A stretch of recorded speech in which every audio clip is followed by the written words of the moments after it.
நீங்கள் பார்த்துக் கொண்டிருப்பது உங்கள் Vijay.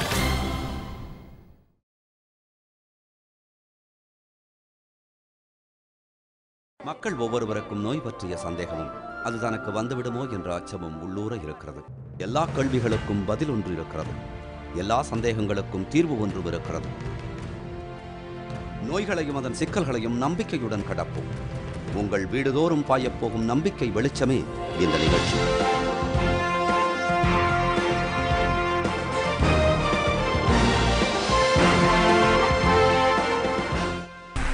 Hi, welcome to Doctor Colorful Health Show.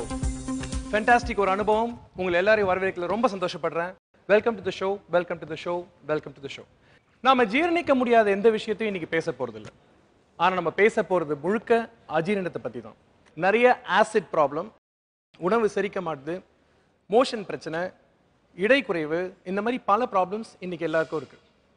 இதுல பல பேர் நீங்க எல்லாரும் இந்த சிம்டம்ஸை உதாசீனப்படுத்திட்டு கூட இருக்கலாம்.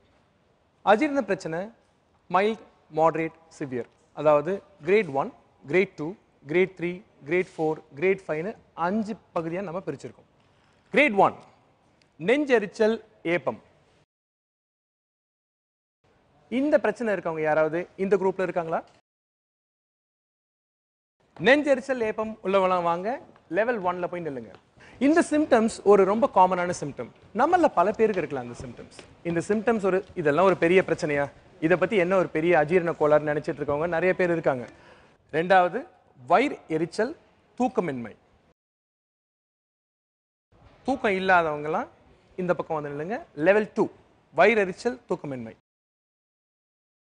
Thank you, good. ஸோ அடுத்த கட்டத்தையும் பார்த்தாச்சு. ஸோ இதுலயே இப்போ நம்ம 2 குரூப் பார்க்குறோம், mild group and moderate group. Next group பார்க்க போறோம், வெயிட் லாஸ், அதாவது இடை குறைச்சல் பிளஸ் வாந்தி. இந்த பிரச்சனை தான் வெயிட்டை குறைக்கலன்னு நினைக்கலாலும் அஜீரணத்தினால இது ஒரு பிரச்சனை. Weight loss is very common in indigestion. 4வது குரூப் இப்போ பார்க்க போறோம், சாப்பிட்ட உடனே வயிறு வலி பிளஸ் பசி இல்லாமல் இருக்கிறது. அவங்கெல்லாம் இந்த குரூப் போங்க. ரைட். இதுல இன்னொரு கேட்டகரி இருக்கு, சாப்பிட்றதுல சிரமம் இருக்கவங்களும் 3rd குரூப்ல இருக்காங்க, பிளஸ் 4th குரூப்லயும் இருக்காங்க. இப்ப கடைசி குரூப் பிளஸ் டேஞ்சர் லெவல். எத்தனை பேருக்கு கருப்பா மோஷன் போகுது, இல்ல மோஷன் போறப்ப பிளட் வருது? அவங்க லாஸ்ட் குரூப் போங்க. செக்ரட்டரி பக்கத்துல போனாலே டேஞ்சர் தான், அங்கேயும் நில்லுங்க, உங்ககிட்ட நான் வரேன். 5 குரூப்பா நம்ம ஆடியன்ஸ் மொத்த பேரையும் பிரிச்சிருக்கோம். தமிழ்நாடே இந்த மாதிரி ஒரு 5 டிவிஷனுக்குள்ள தான் அடங்கி இருக்கு. சரிங்க, வாங்க. உங்களுக்கு எதுவும் பெரிய பிரச்சனை இல்லை, பயப்பட வேண்டாம், தைரியமா இருங்க. நீங்க நம்பர் 1க்கு சீக்கிரமா உங்களை நான் கூட்டிட்டு போறேன். கொஞ்சம் கொஞ்சமா தான் நீங்க அந்த குரூப்புக்கு போயிருப்பீங்க இல்லைங்களா? இந்த மாதிரி குரூப்புக்கு 1, 2, 3, 4 அப்படின்ற ப்ரோக்ரஷனை 5, 4, 3, 2, 1 குறைச்சிடலாம். நீங்க அன்றாடம், அதாவது காலையில நீங்க எழுந்துக்கிறது நைட் தூங்குற வரைக்கும் உங்க குடலை நீங்க எப்படி எல்லாம் டிஸ்டர்ப் பண்றீங்கன்னு மட்டும் சொல்லுங்க. சரியா ஃபுட் எடுத்துக்காதனால கரெக்ட் டைம்க்கு தூங்கவும் முடியறதில்ல. ஓகே. அதே மாதிரி வாமிட்டிங் சென்சேஷன் இருக்கும். நான் ஷிஃப்ட்ஸில் ஒர்க் பண்ணுறதுனால காலையில் லேட்டாக எழுந்துப்பேன். ஓகே. அதனால எனக்கு பிரேக்ஃபாஸ்ட் ஸ்கிப் ஆகிடுது. பயங்கரமாக பசிக்கும், ஆனால் இப்போ ஒரு 11 மணிக்கு பயங்கரமாக பசிக்கும். ஆனால் அந்த டைமில் நான் சாப்பிட்டுட்டேன்னா மறுபடியும் லஞ்ச் 1 o'clock சாப்பிட முடியாதுங்கிறதுனால ஒரேடியாக டிலே பண்ணி 1 o'clock லஞ்ச் சாப்பிடுவேன். நான் அடிக்கடி கூல்ட்ரிங்க்ஸ் குடிப்பேன். கூல்ட்ரிங்க்ஸ்னா என்ன மாதிரி கூல்ட்ரிங்க்ஸ்? ஸோ கேஸ் ட்ரிங்க்ஸ் நிறைய குடிப்பீங்க. அடிக்கடினா ஒரு நாளைக்கு எவ்வளோ குடிப்பீங்க? 1/2 லிட்டர் ஆச்சு குடிப்பேன். ஓகே, 1/2 லிட்டர் டெய்லி நீங்க கேஸ் கண்டெய்னிங் ட்ரிங்க்ஸ் குடிக்கிறீங்க. Okay, next. Consuming lot of junk foods in between meals. In between meals. So நீங்க சாப்பிடுறீங்க, ஆனா எக்ஸ்ட்ராவா சாப்பிடுறீங்க. நிறைய சாப்பிடுறது இல்ல, வயிறு நிறைய அந்த எக்ஸ்ட்ராவும் ஜங்க் ஃபுட். ஸோ ஜங்க் ஃபுட்னு நீங்க எது கிளாஸிஃபை பண்றீங்கன்னு சொல்லுங்க, ஒரு inverted commas. Maybe say chips. Okay, வேற whatever. Mixtures, bakery items. இன்ட்ரெஸ்டிங்கா. Lot of coffee. You drink a lot of coffee. ஒரு நாளைக்கு எவ்வளவு coffee குடிப்பீங்க? At least 7 times. 7 times you drink coffee? Is it black coffee? With sugar. Coffee 7 cups plus sugar. My God. So that is 14 spoons of sugar and 7 cups of coffee a day. Night லேட்டா தூங்குறது. Night லேட்டா தூங்குறீங்க. எத்தனை மணிக்கு லேட்னா உங்களுக்கு classification சொல்லுங்க. 12 to 1. Morning எத்தனை மணிக்கு எழுந்துக்கிறீங்க? Morning ஒரு 6 o'clock. Okay, so lack of sleep.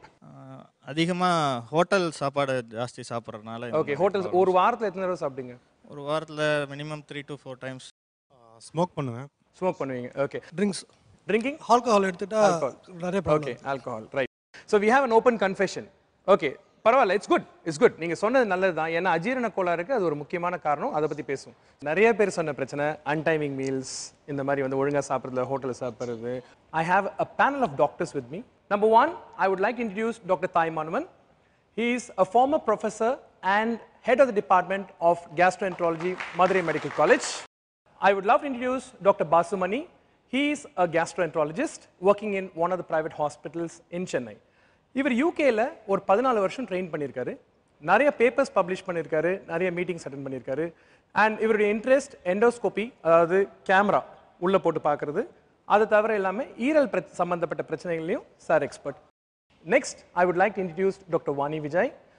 Laparoscopic surgery மற்றும் பொது சர்ஜரியில் she is an expert. Also பெண்கள் நலத்தில் அவங்களுக்கு இன்ட்ரெஸ்ட் இருக்கு. ஒரு லீடிங் பிரைவேட் ஹாஸ்பிட்டல் சென்னையில் she is working. Welcome you ma'am. Thank you. Audience கிட்ட நான் ஒரே ஒரு கேள்வி கேட்க விரும்புகிறேன். உங்கள் குடலோட கெப்பாசிட்டி, அதாவது உங்கள் வயிறோட கெப்பாசிட்டி எவ்வளோ இருக்குன்னு நினைக்கிறீங்க? நம்ம கை அளவு என்னவோ அது.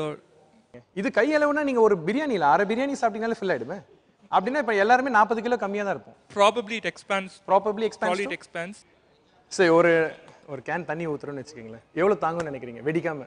ஒரு லிட்டர் தண்ணி குடிக்க முடியும். 1 லிட்டர் தண்ணி அட் டைம் நான் குடிப்பேன். வேற யாராவது சொல்லுங்க. 6 லிட்டர்ஸ் இருக்குமா? 6 லிட்டர்ஸ் இருக்கலாம். ஓகே. சார் 3 to 4 லிட்டர்ஸ் இருக்கும் சார். சாப்பிட்றது வந்து தொண்டை இது வரைக்கும் வர வரைக்கும் சாப்பிடலாம் சார். இது வரைக்கும் சாப்பிடலாம். முடியலன்னா விட்டுறலாம். விட்டுறலாம். தெரியாது. எக்ஸலென்ட். எனக்கு வந்து ஒரு ரைஸ் பவுல் இவ்வளோ சாப்பிட்டாலே அவ்வளோதான் இருக்கும். உடம்பே இவ்வளோதான் இருக்கு. 10 லிட்டர்ஸ் கெப்பாசிட்டினா ஒத்துக்குவீங்களா? முடியாது. ஏன் முடியாது? நம்ம உடம்பே இவ்வளோதான் இருக்கு. அது எப்படி 10 லிட்டர்ஸ் கொள்ளும்? ஏன் முடியாது? 10 லிட்டர் நான் சொல்றேன். 10 லிட்டர் கெப்பாசிட்டின்னு. 10 லிட்டர் கெப்பாசிட்டி மேக்ஸிமம் நீங்க டிஸ்டன்ஸ் பண்ணலாம். எவ்வளோ பெருசு? ஒரு கேன் தண்ணி இருக்கு இல்லைங்களா, அதில் பாதி வரைக்கும் நீங்கள் ஊற்றலாம் உள்ள. நம்ப முடியலையா? சரி, ஒரு ஆர்கன், ஒரு உறுப்போட ஸ்ட்ரெச்சிங் கெப்பாசிட்டின்னு ஒன்று இருக்குது. அது எவ்வளோ தூரம் நீளம் அப்படின்றது வந்து நம்ம டெஸ்ட் பண்ணி பார்க்கறதில்ல சாதாரணமாக. ஏன் அப்படின்னு கேட்டிங்கன்னா, அந்த மாதிரி ஒரு சூழ்நிலைக்கு நம்ம புஷ் பண்ணுறதே கிடையாது உடம்பு. 100 பர்கர் சாப்பிட்றவங்க கின்னஸ் புக் ஆஃப் வேர்ல்ட் ரெக்கார்ட்ஸில் இருக்காங்க. வேகமாக சாப்பிட்றவங்களும் இருக்காங்க. இப்போ அதை வந்து நம்ம வந்து எப்படின்னு பார்த்தீங்கன்னா 100 இட்லி சாப்பிட்றவங்களும் இருக்காங்க. So capacity is there. அதுதான் நமக்கு இயற்கை கொடுத்துருக்க ஒரு சக்தி. 10 லிட்டருன்றது ஒரு பெரிய விஷயம். இந்த நேரத்தில் ஒரு சின்ன பிரேக் விட்டு நினைக்கிறேன். பிரேக் அப்புறம் ஜாயின் மீ.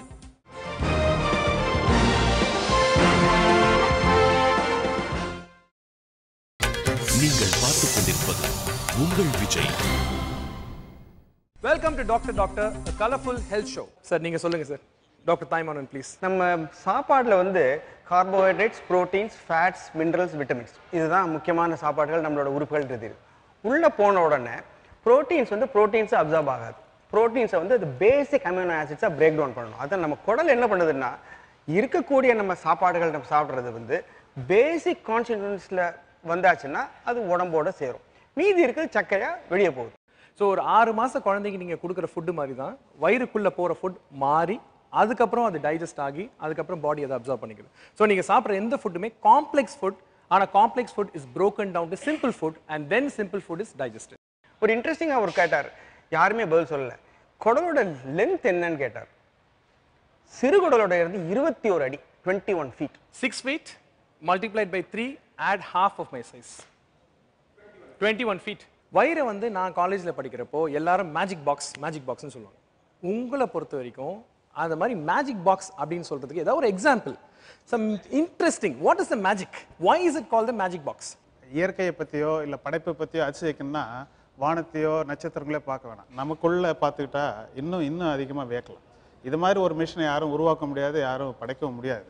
இப்போ சார் சொன்னாங்க 21 அடி சிறுகுடல். 21 அடி சிறுகுடல் வந்து அந்த புடவை கொசுவம் இல்லை அங்கவஸ்திரம் மாதிரி மடித்து வச்சுருக்காங்க. பட் அந்த சிறுகுடலுக்குள்ளே அந்த மடிப்புகளில் விரல் மாதிரி ப்ரொஜெக்ஷன் இருக்குது, வில்லைன்னு சொல்கிறோம். அந்த வில்லைக்கு மேலே சின்னதாக குட்டி மைக்ரோ வில்லை இருக்குது. இதனுடைய சர்ஃபேஸ் எல்லாம் நீங்கள் எடுத்து விரிச்சிங்கன்னா, அந்த 21 அடி புடவை நீங்கள் வந்து உள்ளே இருக்கிற சுருக்கத்தெல்லாம் விரிச்சிங்கன்னா ஒரு ஃபுட்பால் கோர்ட்டையே கவர் பண்ணிடலாம். அது நீங்கள் சாப்பிட்ற அந்த ஒரு பிரெட்டோ 2 இட்லியோ செரிமானம் ஆகிறதுக்கு அவ்வளோ ஏரியா இருக்குது. அதனால் மேஜிக் பாக்ஸை விட பெரிய வார்த்தை தான் தேடணும். நம்மளோட பிளட் இஸ் வெரி ஆல்கலைன். அவ்வளோ பெரிய ஆல்கலைன் பிளட்ல இருந்து ஆசிட், கேஸ்ட்ரிக் ஆசிட் 0.1 ml அந்த அவ்வளோ ஹைட்ரோக்ளோரிக் ஆசிடை உடம்புக்கு தயாரிக்கும். சரி அந்த ஆசிட் வந்து எதை கரைக்கலாம் சார்? இப்போ நான் வெளியே அந்த ஆசிட் கையில் வச்சிருக்கேன்னா என் கையில் இன்னொரு பொருள் இருக்குன்னு வச்சுக்கோங்களேன், அந்த பொருளை நான் ஊத்துறேன்னு வச்சுக்கோங்க ஆசிட், அதனால என்ன பொருள் கரையக்கூடிய சக்தி இயற்கை நமக்கு கொடுத்துருக்கு? ஆசிட் வந்து கம்ப்ளீட்டாக நீங்கள் எதில் விட்டாலும் அதுக்கு அப்போ நான் சாப்பிட்ற எந்த உணவையும் அது கரைச்சிரும். இரும்பு துண்டு ஆணி இரும்பு துண்டுலையும் அதோட எஃபெக்ட் தெரிய ஆரம்பிக்கும். அது நம்பர் 1. நம்பர் 2 பெரிய ஒரு ஆச்சரியம் என்னென்னா, நீங்கள் வயிறு ஃபுல்லாக சாப்பிட்ருங்க, இதுக்கு மேலே சாப்பிட முடியாதுன்னு நினச்சிட்டீங்க. உங்கள் அம்மா வந்து ஒரு பாயாசம், உங்களுக்கு பிடிச்ச பாயாசத்தை நீங்கள் சாப்பிடுங்கன்னா அந்த ஸ்டமக்கை டிஸ்டன்ஸ் பண்ணி கொடுக்கும். தட் பிகாஸ் இது கட் பிரெயின் ஆக்சஸ். அது ஒரு பெரிய ஒண்டர். 3வது, நீங்கள் ஸ்டமக்கை கட் பண்ணிங்கன்னா கூட வெளி வராது. அதை ஏரோ சாப்பாடோ டிஸ்டன்ஸ் பண்ணி விட்டீங்கன்னு வைங்க, இட் வில் பி பெயின்ஃபுல். இதெல்லாம் ஒரு phenomenal work of nature. Sir எனக்கு ஒரு கொஸ்டின் சார். ஆக்சுவலி இது வந்து ஒரு பொதுவான question. It's very embarrassing problem. அதாவது நிறைய பேர் கேட்க வெக்கப்படுற ஒரு கேள்வி நான் கேட்குறேன். இப்போ நிறைய பேர் வந்து கேஸ் பாஸ் பண்ணுறாங்க, மேலே இல்லாமல் கீழே கேஸ் பண்ணுறாங்க, அது ஒரு ரொம்ப பேட் ஸ்மெல்லிங் கேஸாக இருக்குது அப்படின்னு சொல்லிட்டு ஆக்சுவலாக நிறைய பேர் கிளினிக்கில் வந்து கேட்குறாங்க. உடல் வந்து வேகமாக வேலை செய்யாமல் நம்மளுடைய கிளீனிங் ஆக்சுவலாக சரியாக இல்லாமல் கெட்ட பாக்டீரியா அதிகமாக வளர விட்டாலோ, இல்லை மற்ற மருந்துகளால் நம்மளுடைய குடல் சுத்தம் வந்து குறைஞ்சாலோ, இல்லை இப்போ சக்கரை வியாதி நாள்பட்டு இருக்குது, நம்மளுடைய நரம்புகள்லாம் உள்ளே கெட்டு போச்சு, ஸ்ட்ரெஸ்ஸு, தூக்கம் இல்லை, அது மாதிரி பல விஷயங்களால் அந்த கெட்ட பாக்டீரியோட அளவுகள் கூடும் பொழுது நம்மக்கிட்ட இருக்கிற பாக்டீரியாவுக்கு சாப்பாடு நம்ம தான் போட்டாகணும். ஸோ நம்ம பாக்டீரியா கூட சொல்லலாம், போய் ஸ்வீட் சாப்பிடு, 1 கிலோ ஸ்வீட் சாப்பிட்டு நம்ம பாக்டீரியா சொல்லலாம். இப்போ அவங்களுடைய வேஸ்ட் ப்ராடக்ட் நம்ம அப்சார்ப் பண்ணி வெயிட்டாக மாற்றிக்கலாம் அப்படி சொல்கிறாங்க. ஒபிசிட்டி இந்த கெட்ட பாக்டீரியானால பவல் கேன்சர் வரலான்னு சொல்கிறாங்க, யூட்ரைன் கேன்சர் வரலான்னு சொல்கிறாங்க. அதனால் வந்து இதை வந்து ஒரு சின்ன பிரச்சனையாக பார்க்காம ஒரு பெரிய பிரச்சனையுடைய ஒரு அடிப்படை கல்லாக பார்க்கலாம். உண்மையான டைஜஷன் சிஸ்டம், அதாவது உங்களுடைய full alimentary canal or intestines எப்படி இருக்கும்னு யாராவது பார்த்துருக்கீங்களா? இது வரைக்கும் யாராவது பார்க்க விருப்பப்படுறீங்களா? ஓகே, ஒரு குடல் எப்படி இருக்கும்னு இப்போ நான் உங்களுக்கு காட்ட விரும்புகிறேன்.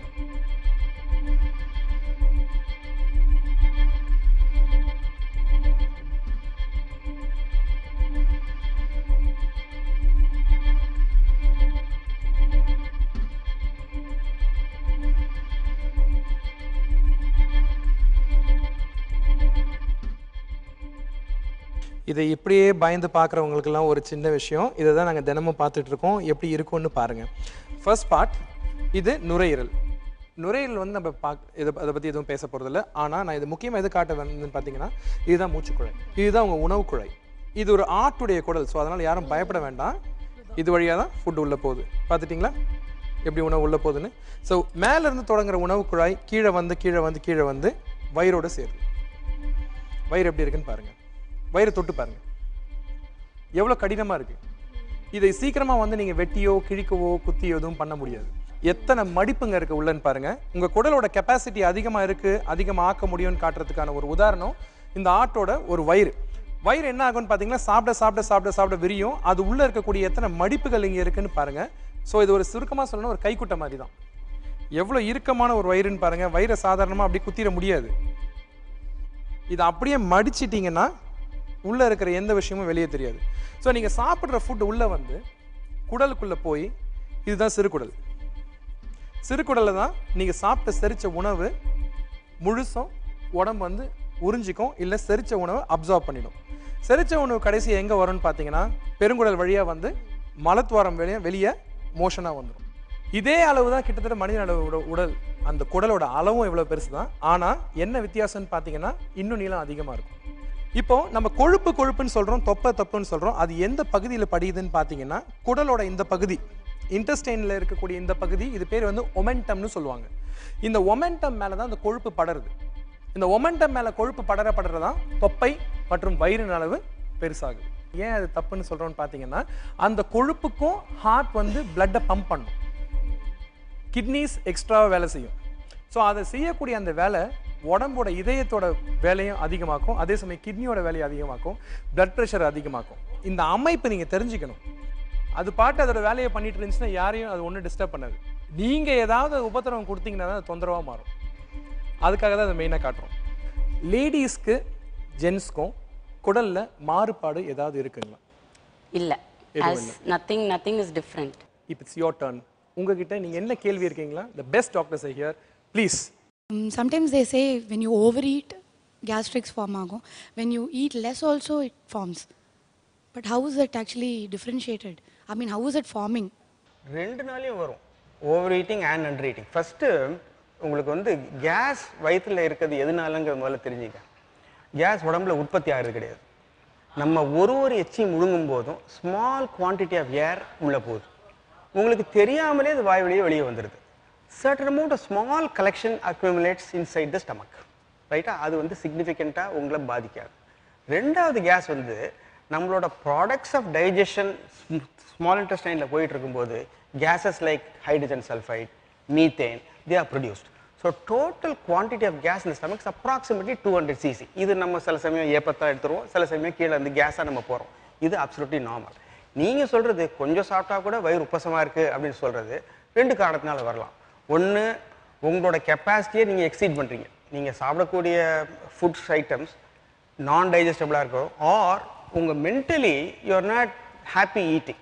நீங்கள் ஒரு சந்தோஷமான சுச்சுவேஷன், ஒரு பசி இல்லாமல் நீங்கள் எதுவும் சாப்பிட்டீங்கன்னா உங்களுக்கு எல்லா ஃபீலிங்ஸும் வரும். ஸோ ஒன்று, இது ஃபிசியலாஜிக்கலான்னு பார்க்கணும். இது பெர்சிஸ்டண்ட்டாக இருக்குது, உடம்போட குறையுதுன்னா வியாதிகள்னால உங்களுக்கு இந்த கொஞ்சம் சாப்பிட்டா கூட நிறையா சாப்பிட்டாங்க, அதை இன்வெஸ்டிகேட் பண்ணி சொல்லலாம். சின்ன வயசில் 5 வயசுலேருந்தே எது சாப்பிட்டாலும் ரிட்டர்ன் ஆயிடுது சார் வாய் வழியாக. இப்போ டீ குடித்தா கூட அது வந்து டீ வந்து ஒரு டம்ளர் குடித்தா கூட ½ டம்ளர் வந்து வெளியே வந்துடும். ரீஃப்ளெக்ஸ் வந்து அஜீரணத்தில் முதன்மையான பிரச்சனை ரீஃப்ளெக்ஸ் தான். ரீஃப்ளெக்ஸ்ன்றது எது கழிக்கிறது.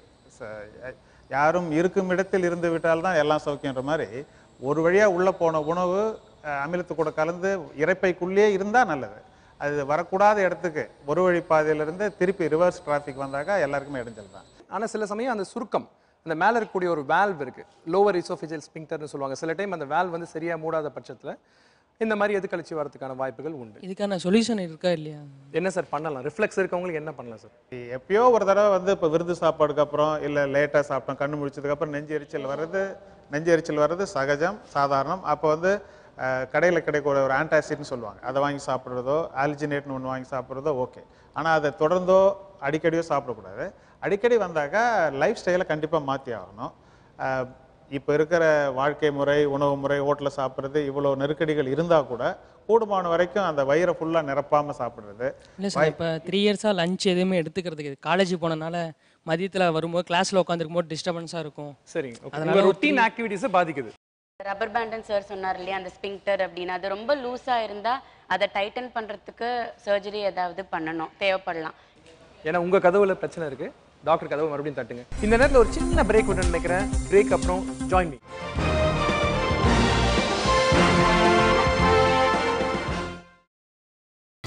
நீங்கள் பார்த்துக் கொண்டிருப்பது உங்கள் விஜய்.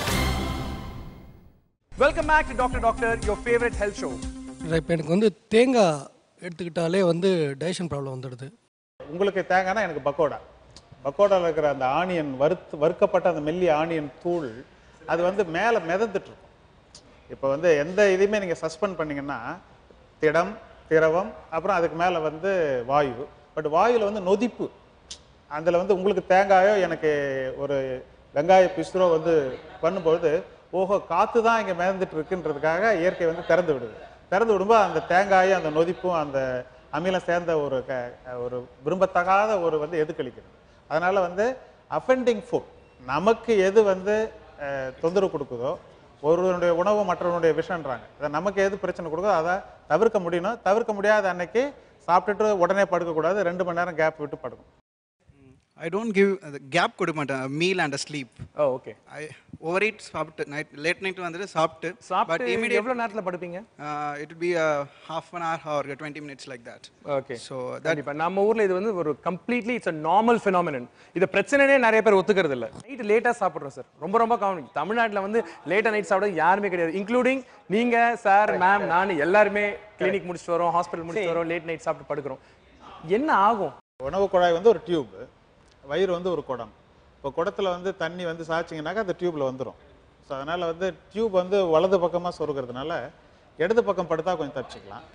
இல்லை head end of the bed, தலைமாடு இருக்கு இல்லைங்களா, அந்த தலைமாட்டு பெட்டையே தூக்கணும். தலையணை மட்டும் வச்சா கழுத்து மட்டும்தான் மேலே வரும். மெத்தை இருந்தால் மெத்தைக்கு கீழே வந்து தடி புக்குங்க வைக்கலாம். ஸோ வந்து அந்த ரிஃப்ளெக்ஸ்னால இது மட்டும் தான் கிடையாது, ஆஸ்மா மட்டும் கிடையாது, குரல் மாறலாம், பல் எனாமல் அரிப்பாக இருக்கலாம், தொண்டையில் எப்பொழுதும் ஒரு சளி மாதிரி கட்டிக்கிட்டு அதை காரி துப்புணும் போல இருக்கும், இல்லை தொண்டை இப்போ நல்லா உட்காந்துட்டு இருப்பாங்க, திடீர்னு தொண்டை கமரும், வாய்ஸ் மாறும், ஒரு ஹஸ்கியாக வந்து வாய்ஸ் மாறும், நிறையா பேசினாக்கா வாய்ஸ் ஃபெட்டிக் ஆகிடும், பாட முடியாது. இப்போ ஆப்ஷனே இல்லை சார் எனக்கு, நான் சாப்பிட்டு தான் படுக்கிறேன், என்ன பண்ணுறது? சாப்பிட்டுட்டு படுக்கிறத தவிர்க்க முயற்சி பண்ணணும், இது ஃபர்ஸ்ட். Very good. சரி, முடியவே இல்லை, நம்ம ரொம்ப அவங்க சொன்ன மாதிரி சில பேர் 2 மணிக்கு 1 மணிக்கெல்லாம் வர்றாங்க, இவங்ககிட்ட போய் நம்ம போய் அட்வைஸ் பண்ணிட்டு இருக்கிறதுல பைத்தியக்காரன். சரி, இப்போ லைட்டாக சாப்பிட்டு படுத்தாலும் இது பிரச்சனையா சார்? நீங்கள் நான் இதுக்கு ஒரு சின்ன சொல்யூஷன். அவங்க ஒர்க் பிளேஸில் 8:30 மணிக்கோ 9 மணிக்கோ அவங்க ட்ராவில் வந்து 2 வாழைப்பழமாக பாலை சாப்பிட்டுட்டு நைட்டில் வந்து லைட்டாக நீங்கள் ஒரு ஃப்ரூட்ஸ் மாத்திரம் சாப்பிட்டு படுத்தா இந்த ப்ராப்ளம் வராது. பழமே சாப்பாடா சாப்பிடுங்கன்னு நீங்க சொல்றீங்க. ஆமா, சாப்பிட்ட பிறகு பழம் சாப்பிடுறது ஒன்று இருக்கு. இரவுல வந்து சமைச்ச உணவு 2 இட்லி சாப்பிட்றீங்க, அது கூட வந்து ஒரு ஆப்பிள் சாப்பிட்டீங்கன்னா இறப்பை என்ன செய்யும்? சமைக்காத உணவுக்கு அது கொஞ்சம் நேரம் எடுத்துக்கும், சமைச்ச உணவுக்கு இன்னொரு நேரம் எடுத்துக்கும். அது மாதிரி பிரிக்கணும். உடம்பை வந்து கொஞ்சம் ஏமாற்றணும். சாயங்காலம் ஒரு சின்னதாக ஒரு ஸ்நாக்ஸ் சாப்பிட்டாக்கா லேட் நைட்டு அதை விட கொஞ்சம் கம்மியாக சாப்பிட்டாலும் இரவில் வந்து பசிக்காது, தூக்கம் கிடையாது. ஆனால் நைட்டில் கம்மியாக சாப்பிட்டு படுத்தும் தூக்கமே வரமாட்டேங்குது. ஒரு 1 o'clockலாம் வயிறு கத்துற மாதிரி இருக்கும், எதனா சாப்பிடலாமான்னு தோணும். நைட்டுனா நீங்கள் லைட்டாக என்ன சாப்பிட்றீங்க நைட்டில்? 2 இட்லி 1 தோசை மட்டும் சாப்பிட்டா அது ஃபுல்ஃபில்லாக ஆகலை. கடைசியாக கொஞ்சம் சாதம் போட்டு சாப்பிட்டா தான் நிறைஞ்ச மாதிரி இருக்கு. இவங்க சின்ன வயசுலேருந்தே வயிறு ஃபுல்லாக சாப்பிட்டு பழக்கம் ஆகிட்டு இப்போ நம்ம வந்து அது தவறுன்னு கண்டுபிடிச்சி இதுக்கு ரெஸ்ட்ரிக்ட் பண்ண போகும்போது கொஞ்சம் நாள் அவங்க அடாப்ட் ஆகிறதுக்கு. பட் டெஃபினட்டாக இன்ட்ரெஸ்டிங் வில் அடாப்ட் யூ. அதனால் நீங்கள் அதை பற்றி கவலைப்பட வேண்டாம். நீங்கள் இதே பண்ணுங்கள். அப்படி ரொம்ப இது வச்சுன்னா நைட்டில் நீங்கள் ஃப்ரிட்ஜை திறந்து ஒரு 1/2 வாழைப்பழம் சாப்பிட்டுட்டு திரும்பி படுங்க, கொஞ்ச நாள் செட்டில் ஆகிடும். இதுக்காக ஃபுல்லாக சாப்பிடாதீங்க. அப்படி பசி இருக்கும்போது ஃப்ரிட்ஜ்லேருந்து ஒரு கிளாஸ் கோல்டு மில்க் குடிங்க, அந்த பசி வராது. ஃபாஸ்டிங் இருக்கலாமா மேடம்? ஃபாஸ்டிங் இருக்கலாம், தப்பே இல்லை. ஃபாஸ்டிங் வந்து நல்ல பழக்கம் தான். நம்ம கலாச்சாரத்தில் வந்து விரதம் இருக்கிறது, ஒரு பொழுது இருக்கிறது, அப்பப்போ விட்டு விட்டு இருக்கும்போது நம்ம சிஸ்டத்தை வந்து பியூரிஃபை பண்ணிக்கிறதுக்கு உதவும். டீடாக்ஸ் மேல் நாட்டிலையும் இதை கொண்டுட்டு வராங்க. Fasting is good. ஒரு வாரத்துக்கு எத்தனை நாள் சார் பண்ணலாம் அந்த மாதிரி? வாரத்துக்கு 1 நாள் தாராளமாக இருக்கலாம்னு நினைக்கிறேன். எவ்வளோ நேரம் இருக்கலாம்? ஒரு 12 மணி நேரம். பட் ஆனால் பிரேக்ஃபாஸ்ட்டை மிஸ் பண்ணிட்டு அது ஃபாஸ்டிங்னு சொல்லக்கூடாது. பிரேக்ஃபாஸ்ட் அப்படிங்கிற பேரே என்னென்னா, ராத்திரி சாப்பிட்டுட்டு நம்ம ஒரு 8 மணி நேரம் 10 மணி நேரம் உங்கள் பித்தப்பையிலேருந்து இந்த பித்தம் அக்யூமுலேட் ஆகி காலையில் நீங்கள் சாப்பிடும்போது இது கண்ட்ராக்ட் ஆகி வெளியே வந்து டைஜஷனுக்கு இருக்கிறதுக்கு தான் முறை. நீங்கள் காலையில் ஸ்கிப் பண்ணிட்டீங்கன்னா இந்த பித்தப்பை ஃபுல்லாகவே இருக்கும், இது பின்னாடி ஸ்டோன்ஸ் ஃபார்ம் ஆக சான்ஸ் இருக்குது. மார்னிங் சாப்பிடுங்க, சாப்பிட்டுட்டு ஃபாஸ்டிங் இருங்க. மார்னிங் ஸ்கூல் பசங்களெலாம் அனுப்பிட்டு மிச்சம் என்ன இருக்கோ, முந்தின நாள் நைட்டு என்ன இருக்கோ அதெல்லாம் வந்து 11 o'clock சாப்பிட்றது. வேஸ்ட்டு பார்க்கக்கூடாதுன்னு சொல்லிட்டு பழைய சாப்பாடு சாப்பிட்றதால வந்து ஃபஸ்ட்டு அதான் எனக்கு சிம்டம் ஆரம்பிச்சது. பாக்டீரியா இல்லாத எதையுமே நம்ம சாப்பிடலாம். அதனால தான் நம்ம ரெஃப்ரிஜரேட்டர்னு ஒன்று வச்சுருக்கோம். அது வந்து அந்த டெம்பரேச்சரில் பாக்டீரியா வளராது, ஆன்டி பாக்டீரியல் இது இருக்குது அது இருக்குன்னு நம்ம எவ்வளோ ரெஃப்ரிஜரேட்டர் ஆட்ஸ் எல்லாம் பார்க்குறோம். So preserving the food is important. இப்படியே ஒதுக்கி ஒதுக்கி தே see their body at the last. So she is the working woman of the house. Unless she is happy, everything else will go wrong. Correct. Pain killers போடுறோம் நம்ம periods வரும்போது, people who have cramping pain. அப்போது அந்த மாதிரி டைமில் நம்ம pain killers அதிகமாக போடும்போது கண்டிப்பாக வயிறு வலி வரலாம், இன்டைஜஷன் ப்ராப்ளம்ஸ் வரலாம். In relation to having relationship with the husband, if the indigestion problem is there already existing, surely she will not be able to be comfortable during the after taking the food. Okay. So indigestion is to be corrected either because of painkillers illena because of other reasons. அதை correct பண்ணிட்டு then we can think of the other causes. Periods வந்து ஹார்மோன்களுடைய ஒரு அப்ஹீவல் time. Pregnancy சமயத்துலேயும் hormones அந்த டைமில் அந்த acidity and அந்த relaxation, அந்த சுருக்கு பை சொன்னீங்களே அதனுடைய இறுக்கம், இது ரெண்டுமே ஜாஸ்தியாக இருக்கும். கூடுதலாக வந்து இப்போ அடிவயத்தில் வலி இருக்கும்போது அந்த பெயின் கில்லர், அந்த டைஜஷனே கொஞ்சம் ஸ்லோவாகும். அந்த நேரத்தில் வந்து அதிக ஓய்வும் மெலிதான உணவுகளும் எடுத்துக்கிட்டு ஹஸ்பண்டும் வந்து அனுசரணையாக இருக்கும். அவங்க வந்து ப்ராஜெக்டில் ஒர்க் பண்ணிகிட்ருக்காங்க, எப்போயாவது தான் வீட்டுக்கு வருவாங்க, 2 months ஒன்ஸ் வீட்டுக்கு வந்தால் 1 week ஃபுல்லாக ஹெவி ஃபுட். அந்த மாதிரி அவரோட லைஃப் ஸ்டைல் நான்வெஜ் ஃபுட். எப்போவுமே சாப்பிட்டுட்டு வாஷ் பேஷனில் கை கழுவிட்டு டைரக்ட் டாய்லெட் போயிடுவாங்க. Motion every time that is ஒவ்வொரு தடவை சாப்பிட்டுட்டும் இதே மாதிரி தான் அந்த பழக்கம். பாடி வந்து இந்த மாதிரி சாப்பிட்ட உடனே மோஷன் போகிறது 2 விஷயம். ஒன்று வந்து that is called as gastrocolic reflex, exaggerated கேஸ்ட்ரோகோலிக்னு சொல்லுவாங்க. அது எப்படின்னு பார்த்தீங்கன்னா குடல்ன்றது ஒரு அலை மாதிரி, அது அப்படியே அசைஞ்சு மேலே நீங்கள் வாயில் சாப்பாடை மெல்ல ஆரம்பிச்சிருந்து உங்கள் குடல் அசைய ஆரம்பிச்சிருது, அங்கேயே உங்கள் செரிமானமும் ஆரம்பிச்சிருது. கண்ணில் பார்க்குறீங்க, சாப்பிட்றீங்க, வேக வேகமாக சாப்பிட்றீங்க, குடல் ரொம்ப ஃபாஸ்ட்டாக வேலை செய்ய வைக்கிறீங்க, அதுக்கப்புறம் மோஷன் உடனே போகலாம். இது வந்து ஃபிசியலாஜிக்கல்னு சொல்லுவாங்க. ஃபிசியலாஜிக்கல்ன்றது என்னன்னு பார்த்தீங்கன்னா இயற்கை முரணான விஷயம் இல்லை, இயற்கையான ஒரு விஷயம். சில பேர் உடம்பில் கொஞ்சம் அதிகமாக நடக்கும். நார்மல் ஏப்பத்துக்கும் கரிச்ச மாதிரி அதாவது ஹார்ட் பர்னிங் டைப் ஆஃப் ஏப்பத்துக்கும் என்ன டிஃபரன்ஸ்? ஆசிட் ரிஃப்ளெக்ஸ் ஆச்சுன்னா எரிச்சல் உண்டாகும். ஆசிட் ரிஃப்ளெக்ஸ் ஆச்சுன்னா அது உங்களோட ஈசோஃபேஜியல் மியூக்கஸ் மெம்பரேனை டேமேஜ் பண்ணும். ஈசோஃபேஜைட்டிஸ்ங்கிற ஒரு வியாதி வரும். இந்த ஈசோஃபேஜைட்டிஸை வந்து நம்ம ஒழுங்காக கவனிக்காமல் நம்ம ட்ரீட்மெண்ட் வந்து எண்டோஸ்கோப்பி எல்லாம் பண்ணி உங்களுக்கு பார்க்கலன்னா 5% of people with lower oesophageal cancer வர வாய்ப்பு இருக்குது. ஸோ அதனால எப்படின்னு பார்த்தீங்கன்னா உங்களுக்கு தோல் இருக்கு இல்லைங்களா, இப்போ இந்த தோல் சருமம் இதை வந்து நீங்கள் எப்படி வந்து பார்த்துக்கிறீங்கன்னு ஒன்று இருக்குது. ஒரு உதாரணத்துக்கு லைட்டை எண்ணெய் போட்டு கழுவி விட்றோன்னு வச்சுக்கோங்களேன், அது வந்து ஸ்கின்னை ப்ரொடெக்ட் பண்ணும். இப்போ சார் சொல்கிற மாதிரி ஆசிட் கொரோஷன் அப்படின்றது என்னன்னு பார்த்தீங்கன்னா, இப்போ தேங்காய் நாரை வச்சு ஸ்கின்னை தினமும் தேய்ச்சிங்கன்னா அந்த சருமம் நேச்சுரல் ரஃப் ஆகிடும். ஸோ இப்போ அந்த ஆசிட் ரிஃப்ளெக்ஸ் ஃபுட் பைப் மேலே வந்து ஆசிட் மறுபடியும் பட்டு ஒரு கிராஜுவல் ப்ராசஸ் நம்ம காமிச்சில்லைங்களா 1 2 3 4 5ன்ற மாதிரி ஒரு கிராஜுவல் ப்ராசஸில் அது புண்ணாகி புண்ணே பிற்காலத்தில் ஒரு 5% 100ல் 5 பேருக்கு கேன்சரை மாறக்கூடிய வாய்ப்பு உண்டு. எனக்கு வந்து கொஞ்ச நாளாகவே வீசிங் ப்ராப்ளம் இருக்குது. வீட்டிலலாம் சாப்பிட்டா எனக்கு எதுவுமே ஆகிறதில்ல. எனக்கு ஜென்ரலாக இப்போ அதே மாதிரி பீஸா அதெல்லாம் சாப்பிட்டேன்னா வித்தின் ஒரு 1.5 ஹவர்ஸில் வீசிங் ஆட்டோமேட்டிக்காக அட்டாக் ஆகுது. அவருக்கு MSG அலர்ஜி இருக்கலாம். Very highly possible. Monosodium glutamate. Okay. Fast food, burger, Chinese food அந்த மாதிரி பார்த்தீங்கன்னா then you have to think MSG allergy, monosodium glutamate. இது வந்து ஒரு எசென்ஷியல் இன்கிரீடியன்ட் சைனீஸ் ஃபுட்டில் they add to enhance the taste. அதில் கூட சில பேருக்கு MSG அலர்ஜின்னு சொல்லுவாங்க, monosodium glutamate. So you might be suffering from it, you might have to get it checked. இதனால வரக்கூடிய அலர்ஜி இருந்துச்சுன்னா அதை நீங்கள் அவாய்ட் பண்ணணும். ஏன்னா இது நீங்கள் திருப்பி சாப்பிட்டீங்கன்னா உங்கள் லங் பெர்மனன்ட் டேமேஜ் ஆக வாய்ப்பு இருக்குது. யூஸ்வலாக ஹெவி மீலுக்கு அப்புறம் we tend to drink a lot of soda items, இல்லைனா வந்து ஒரு மோர் குடிக்கலாம்னு தோணும், இல்லை சில்லுன்னு ஐஸ் வாட்டர் குடிக்கலாம்னு தோணும். A meal is not complete without a soda. Okay. Meal முடிச்சதுக்கு அப்புறம் ஏதாவது தாகமா குடிக்கணும், So கோல்டா it's குடிக்கணும். addiction also. Exactly. So you are binge eating and you have also addiction. Is there some of the home remedies for நெஞ்செரிச்சல், indigestion? ஒரு நீங்கள் soda குடிச்சா அது வந்து உள்ளே போனதுக்கப்புறம் அந்த ஆசிட்ல ரியாக்ட் பண்ணி கார்பன் டை ஆக்சைடு ரிலீஸ் பண்ணி 2 தடவை ஏப்பம் விட்டோன்னா உங்கள் யுவர் திங் பிகம்ஸ் லைட். அப்போது நீங்கள் சொல்யூஷன் வந்து நீங்கள் ஃபுல்லாக சாப்பிடக்கூடாதுங்கிற நினைக்குமே தவிர இதுக்கு நான் ஹோம் ரெமெடி தான் பண்ணணும் அப்படிங்கிறது வந்து தவறு. நெருப்பு எரியுதுனாக்கா நீங்கள் அணைச்சிங்கன்னா அதை அடைச்சி இப்போ ரீபவுண்ட் ஆகும். உங்கள் சோடாவோ எது சாப்பிட்டாலும் நீங்கள் அந்த நேரத்துக்கு வந்து ஆசிடை நியூட்ரலைஸ் பண்ணுறீங்க. பட் இயற்கை வில் ரெஸ்பாண்ட் ஒரு 1/2 hour கழிச்சு ரீபவுண்ட் ஆகும். அதனால் வருமுன்ன தடுக்கிறது நல்லது. வந்த பிறகு தவிர்க்க முடியாத நேரத்தில் வந்து சோகால்டு அதே பைகார்பனேட்னுடைய இதுதான் வந்து ஆன்டாசிட் விற்கிறாங்க கடையில். அது இல்லாமல் படுக்குன்னா அந்த கடல் பாசிலேருந்து அல்ஜினேட்னு ஒன்று தயாரிக்கிறாங்க. அது வந்து ரீபவுண்ட் ஆகாது, அது போயிட்டு சும்மா ஒரு சிமெண்ட் மாதிரி அப்படி ஃபார்ம் ஆயிடும், கோட்டிங் ஒரு கோட்டிங். ஆசிட் ரிஃப்ளெக்ஸ்ல ஸ்டமக் அப்செட்க்கு ப்ரோபயோட்டிக்ன்றது பார்த்தீங்கன்னா நுண்ணுயிர்கள், ஹெல்த்தி பாக்டீரியா. நம்ம வயிற்றுக்குள்ள பார்த்தீங்கன்னா 3 ட்ரில்லியன் பாக்டீரியா இருக்கு. இந்த பாக்டீரியாக்கெல்லாம் பேரே கிடையாது நிறைய பாக்டீரியாக்கு. ஏன் அப்படின்னு பார்த்தீங்கன்னா ஒவ்வொரு பாக்டீரியாவும் நீங்கள் ஐசோலேட் பண்ண முடியாது. ஆனால் 3 ட்ரில்லியன் ஹெல்த்தி பாக்டீரியா இருக்கு. ஸோ தயிர் வந்து ஒரு common home source of probiotics. அதனால தான் தயிர் சேர்த்துக்கிறது உணவுல நல்லதுன்னு சொல்றாங்க. ஸோ அந்த மாதிரி தயிர் அந்த மாதிரி சாப்பிட்டாலே அந்த இன்டைஜஷனுக்கு it will be effective. It's not considered that you have to take antibiotic course 5 நாள் சாப்பிடணும். 5 நாள் சாப்பிட்டாலும் அந்த நல்ல பாக்டீரியாவை ஆன்டிபயோட்டிக்கும் வெளியில் தள்ளிடும். So you are going to only harm the intestine rather then do good to the intestine. நம்ம குடல் ஒரு தோட்டம். அந்த தோட்டத்தில் வந்து கோடிக்கணக்கான செடி, அதான் பாக்டீரியா நல்ல செடிங்க இருக்குது. ஒரு சில வேண்டாத செடி களைன்னு சொல்லுவோம், அது இருக்கலாம். பட் இயற்கை வந்து நம்மளை பேலன்ஸ் வந்து நிறையா நல்ல பாக்டீரியா நம்ம குடலில் இருக்குது. ஃபுட் பாய்சனிங் நடக்கும்பொழுது நம்ம தோட்டத்து வழியாக வந்து ஒரு புயல் வீசுகிற மாதிரி போயிட்டுருக்கு. நிறையா நல்ல செடிங்களாம் அழிச்சிடும். அந்த நேரத்தில் அனாவசியமாக ஆன்டிபயோட்டிக் சாப்பிட்றது அது தோட்டத்தில் குண்டு போடுற மாதிரி. அது வந்து 2வது கெடு. ஆன்டிபயோட்டிக் சாப்பிடக்கூடாது. நிறையா நீர் சத்து உள்ள ஆகாரங்கள் சாப்பிட்டுட்டு மோர் நிறையா குடிச்சிக்கிட்டு அந்த 1 or 2 டேஸில் அது போயிடும். நான்வெஜ் சாப்பிட்டோம்னா வந்து நெஞ்சு கரிச்சிக்கிட்டு அந்த இஞ்சி பூண்டு ஸ்மெல் மட்டும் வந்துக்கிட்டே இருக்கும். 3-4 டேஸாக வந்து நார்மல் ஃபுட்டே எடுக்க முடியறதில்ல. நான்வெஜ் வந்து இறப்பையில் ரொம்ப நேரம் தாங்க. சார் சொன்னாங்கல்ல 2.5 மணி நேரத்துலேருந்து 4 மணி நேரம் வரைக்கும். இந்த பிரியாணி ஃபுல் லெக் பீஸோடு அடித்தா 6 மணி நேரம் கூட வரைக்கும் இருக்கும். அப்போது அது இருக்கும்பொழுது அதனுடைய சேஃப்டி வேல்வ் திறக்கும்பொழுது அந்த ஸ்மெல் வரும். பட் ஸ்மெல்லுக்கு ஒரு முக்கியமான ஒரு தகவல் இருக்குது.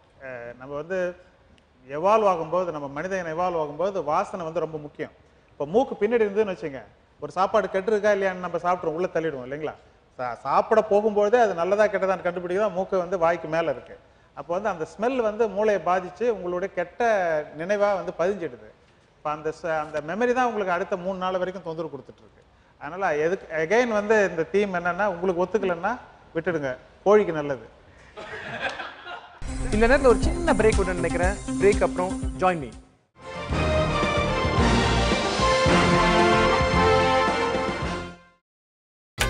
நீங்கள் பார்த்துக் கொண்டிருப்பது உங்கள் Vijay. Welcome back to doctor Tamil Nadu favourite colourful health show. இன்னைக்கு எபிசோட்ல நம்ம இன்டைஜஷன் பத்தி பேசணும். ஏன் முன்னாடி நிறைய ஃபுட்ஸ் வச்சிருக்கோம்.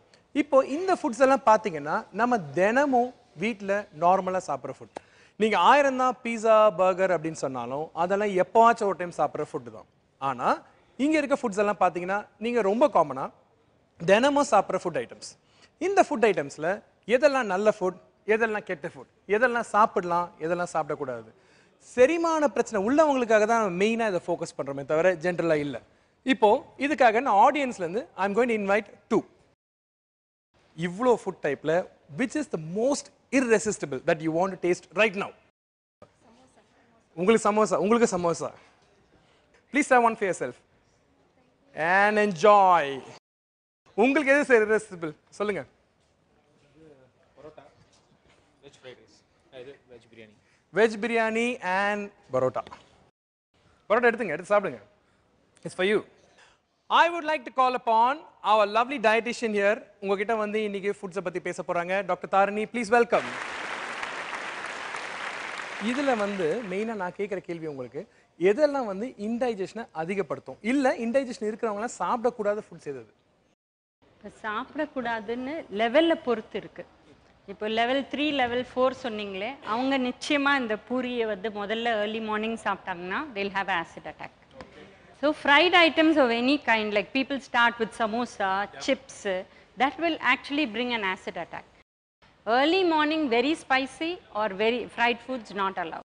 இந்த ஃபுட்டை கம்ப்ளீட்டாக நீங்கள் அவாய்ட் பண்ணுங்கன்னு எந்த ஃபுட்டை சொல்கிறீங்க? இது பார்த்தீங்கன்னா இது டைஜஸ்ட் ஆகிறதே ரொம்ப கஷ்டம். உருளைக்கிழங்கு பொரியல் இது பட் எல்லாருமே பொட்டேட்டோ தான் சாப்பிட்றாங்க. இங்கே பாருங்கள், இப்போ இந்த 2 கேர்ள்ஸும் கூட ஃபஸ்ட்டு எடுத்து சமோசா தான் சாப்பிட்றாங்க. இன்ஃபேக்ட் ஐ மீன் என்னால் சாப்பிடாம இருக்கவே முடியாது. I really love it. Doctor Basumani sir இங்கே வாங்க. இதில் வந்து நம்ம எது சார் அவாய்ட் பண்ணணும்? நம்ம உடம்புக்கு, தமிழர்கள் உடம்புக்கு சேராத ஃபுட்ஸ்ன்னு எதை சார் அவாய்ட் பண்ணணும்? இதெல்லாம் அவாய்ட் பண்ணணும் இந்த லிஸ்ட்டில் இங்கே இருக்க ஃபுட்ஸில். இதில் எதையுமே அவாய்ட் பண்ணணும். கலந்து கட்டி சாப்பிட வேண்டியது. எல்லாமே சாப்பிடலாம். பட் நேரம் காலம் பொறுத்து சாப்பிடும். மீன் குழம்பு சார்? மீன் குழம்பு நல்லா இருக்கும். அது நல்லா இருக்கும், அது தெரியும் எனக்கு. எப்போ சாப்பிடலாம் சார்? நான் அது புறநானூரில் காலையில் சாப்பிட்டாங்கன்னு தான் சொன்னேன்.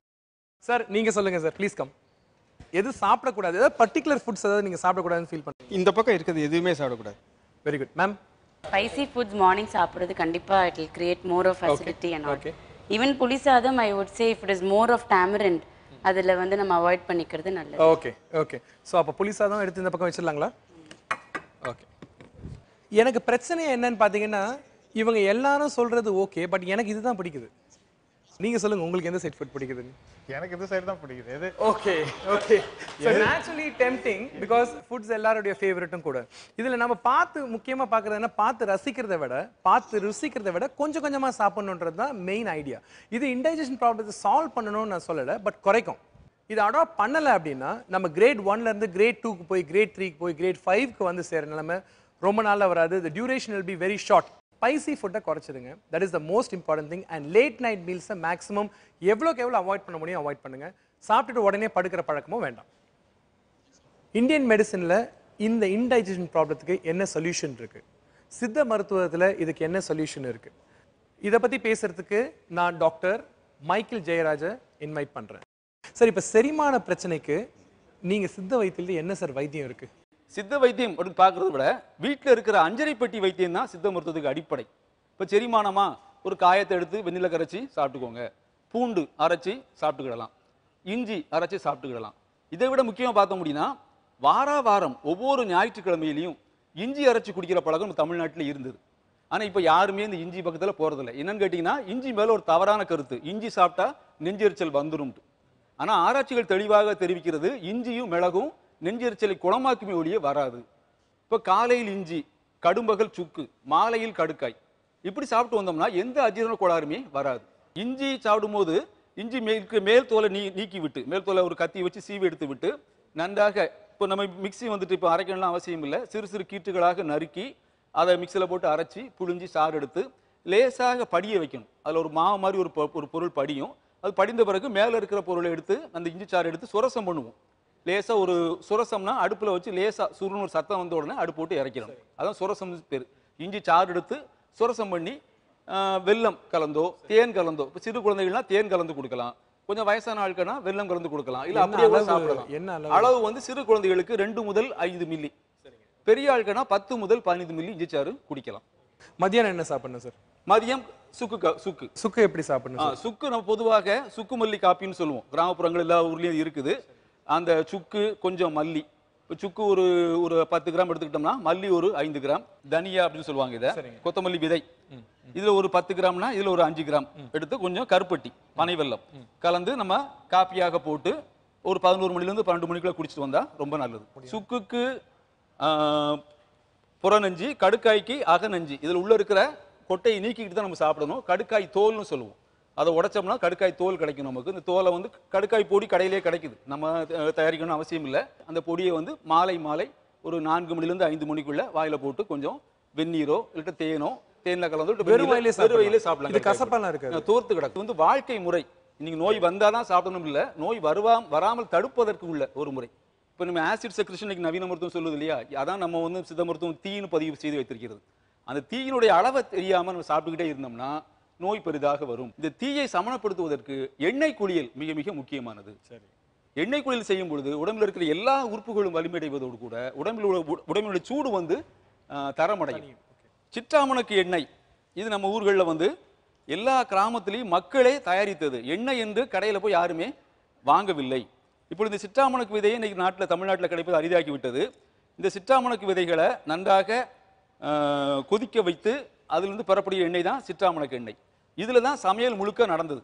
அப்போ யாருக்குமே மலச்சிக்கல் இல்லை, வாயுங்கிறது ஒரு பெரிய பிரச்சனையே கிடையாது.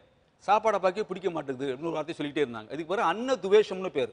அதுக்கு வந்து அன்னப்பொடின்னு ஒரு எளிய ஒரு முறை தான். நம்ம வீட்டில் இருக்கிற கருவேப்பிலை நன்றாக காய வைத்துக் கொள்ளுங்க. அந்த கருவேப்பிலை கூட சுக்கு, மிளகு, இந்துப்பு, சீரகம், அதோட கருவேப்பிலை பொடி ஆக இந்த 5 சரக்குகளையும் நன்றாக இப்போ மிக்சியில் போட்டு அடிச்சுக்கிட்டு நல்லா சலித்து வைத்துக்கிட்டு உங்களுடைய சாப்பாட்டு மேசையில் ஒரு பொடி வச்சுக்கோங்க. அன்னப்பொடினே பேர் எழுதி வச்சுக்கோங்க. முதல் கவளம் சாப்பிடுவதற்கு முன்னர் அந்த அன்னப்பொடியை எடுத்து போட்டு கொஞ்சம் நெய் விட்டு பிசைஞ்சு சாப்பிட்டுட்டு அதுக்கப்புறம் நீங்கள் சாப்பிடுங்க. சாப்பிட்ட பிறகு வாந்தி வர்றது, அஜீரண கோளாறு எதுவுமே வராது. நம்ம சித்த மருத்துவத்தில் சுக்கு, மிளகு, திப்பில்னா அது வந்து திரிகடுகு. ஏன்னா திரிகடுகு இல்லாமல் சித்த மருத்துவம் கிடையாது. அடுத்ததாக கடுக்காய் தோல், நெல்லி வற்றல், தாண்டிக்காய் தோல், இந்த 3 பேர் திரிபலான்னு பேர். திரிகடுக்கும் திரிபலம் இல்லாமல் எந்த சித்த மருந்தும் செய்ய முடியாது. அடுத்தது பார்த்தீங்கன்னா இது வந்து லவங்கப்பட்டை, லவங்க மரத்தினுடைய பட்டை, இது சீரகம், இது கொத்தமல்லி, இது வந்து செவ்வியம்ங்கிறது வந்து மிளகு கொடி தான், வேற ஒன்றும் இல்லை, பேர் தான் செவ்வியம்னு இருக்கு, மிளகுனுடைய கொடி. இது வாய் விடங்கம், அதிமதுரம். ஏன்னா அதிமதுரம் இன்னைக்கும் பார்த்தீங்கன்னா கிளைக்கரைசா கிளாபரான் இதுக்கு அறிவியல் பெயர். தீராத நெஞ்செரிச்சலுக்கு வந்து கிளைக்கரைஸ்ங்கிற மருந்து தான் பயன்படுத்திக்கிறோம். எடுக்கிறோம் LIQUORICE லைக்வரைஸ். இது வந்து லைக்வரைஸ் சால்ட் ஸ்வீட்டாவும் கிடைக்கும் ஆக்சுவலா. அது அதிமதுரம். இது சிற்றரத்தை, அரத்தை, தாளிசப்பத்திரி, நெற்பொரி, சாதிக்காய், சாதிப்பத்திரி, கிராம்பு ஆகிய ஒரு 21 சரக்குகள் இங்கு பரப்பப்பட்டிருக்கிறது. இது நான் என்ன அளவு சொல்றேன். இப்போ இஞ்சி எடுத்துக்கிட்டோம் அப்படின்னா 1.5 கிலோ, அதாவது 10 மடங்கு வேணும். மற்ற எல்லாம் ஒரு பங்குனா 150 கிராம். இது வந்து 1.5 கிலோ எடுத்துக்கிட்டோம் அப்படின்னா இதை முதல்ல மேல் தோல் பூரா சீவிக்கிட்டு அந்த இஞ்சியை மட்டும் கீட்டா நறுக்கி நன்றாக காய போட்டுவிடும். நல்லா வெயிலில் காய போட்டுருங்க. காய போட்ட பிறகு நல்லா காய்ந்த பிறகு நெய்யில் லேசாக இளவறுப்பாக வறுக்கணும். வறுத்து நல்லா உரலை போட்டு இடித்தோம்னா ஒரு பொடியாக கிடச்சிக்கணும். இது வந்து இஞ்சி பொடி, இது தனியாக இருக்கட்டும். மற்ற எல்லா சரக்குகளையும் ஒன்றாக கூட்டி அரைத்துக் கொள்ள வேண்டும். அப்புறம் இவ்வாறு சேர்த்த சரக்குகளையும் இஞ்சியையும் சேர்க்கணுமா இல்லை லேசாக இளவறுப்பாக வறுத்துக்கிட்டு அரைப்பது நல்லது. இப்போ நம்ம அரைக்கணும் அவசியம் இல்லை. நம்ம ஊரில் எல்லா ஊர்லேயும் ரைஸ் மில் இருக்குது, மருந்து சரக்கு அரைக்கணும் தனியாக மிஷின்லாம் வச்சிருக்கிறாங்க எல்லா ஊர்களையுமே. அவங்ககிட்ட இந்த பட்டியலை கொண்டு கொடுத்துட்டீங்கன்னா, போட்டு வாங்கி கொடுத்தீங்கன்னா அவங்களே அரைச்சி கொடுத்துருவாங்க. ஒரு 4 கிலோ சரக்கு நம்மளுக்கு கிடைக்கும். இந்த 4 கிலோ சரக்கு நான் அதிகமான அளவு சொல்லிக்கிட்டு இருக்கிறேன். உங்களுக்கு வீட்டுக்கு கண்டிப்பாக நீங்கள் குறைய தயாரிச்சுக்கலாம். அதோட வெல்லம் எந்த அளவுக்கு சூர்ணம் இருக்குதோ அந்த அளவுக்கு சம அளவுக்கு வெல்லம். இந்த வெல்லத்தை அடுப்பில் நல்லா தண்ணி விட்டு கரைத்து அதில் கொஞ்சம் கல், தூசி, மண்ணெல்லாம் இருக்கும், அதெல்லாம் வடிகட்டி கொண்டு அதை பாகு காய்ச்சணும். இந்த பாகு காய்த்து கொண்டு இந்த நம்ம தயாரித்திருக்கிற இந்த சூரணம்னு சொல்லுவோம். சூரணம் மருந்து பொடி, வேற ஒன்றும் இல்லை. இந்த பொடியெல்லாம் அதில் போட்டு நன்றாக கிண்டி அடுப்பை விட்டு இறக்குறதுக்கு முன்னாடி கொஞ்சம் நெய் விட்டு, அப்புறம் நெய் விட்டு நல்லா கிண்டி விட்டு அடுப்பில் ஒட்டக்கூடாது, பாத்திரத்தில் ஒட்டக்கூடாது. அது நம்ம அல்வா மாதிரி இப்படியே வந்துக்கிட்டே இருக்கணும். அடுப்பு விட்டு இறக்குன பிறகு தேன் விட்டு கிண்டி வைத்து கொண்டா கண்டாத்திரி லேக்கியம் சொல்லப்படக்கூடிய எல்லா விதமான வயிற்று நோய்களுக்கும் இது நாங்கள் பல வருஷங்களாக அனுபவத்தில் செஞ்சுக்கிட்டு இருக்கிறோம். எந்த ஒரு இன்டைஜஷன் ப்ராப்ளம் இதை கொடுத்து குணமாகாமல் இருந்ததில்லை. நீங்க சொன்னது வந்து எனக்கு ஆக்சுவலா ரொம்ப ஆசையா இருக்கு சாப்பிட்டு பார்க்கணும்னு. ஆனால் அது கடையில் ரெடியாக கிடைக்குங்களா? தயாரிச்சு கொண்டு வந்துருக்கிறோம். இது அளவு இவ்வளவு போதுங்களா? அவ்வளோ போதும். அது நெல்லிக்காய் அளவு எடுத்துக்கொள்ளலாம்.